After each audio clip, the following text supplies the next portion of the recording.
Welcome to the Slop Temple. We pray this video helps. You start by verifying versions and freeing resources. Make sure Roblox and Windows updates installed, then update your GPU driver.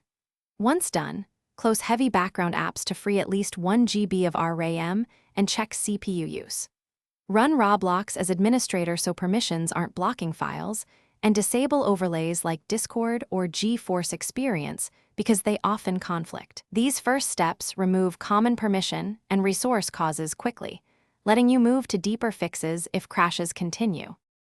Now you dig deeper. Repair the Roblox client from Windows settings or perform a clean reinstall to remove corrupted files. Delete remaining Roblox folders before reinstalling. Next, reset networking by flushing DNS and resetting WinSock. Then test on Ethernet instead of Wi-Fi to rule out packet loss. Make sure DirectX and Visual C++ redistributables are correct, and run a system file check to detect corruption. These steps address client, network, and runtime library issues that commonly cause mid-session crash. To finish, lower in-game graphics, reduce textures, turn off shadows, and cap FPS to ease GPU stress.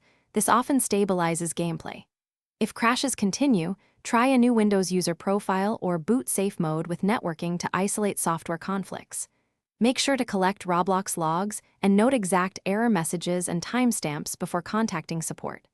One troubleshooting tip: reproduce the crash immediately and keep a short video. Consistent reproduction makes diagnosing far faster for both you and support. Thanks for watching. Consider subscribing if we helped you.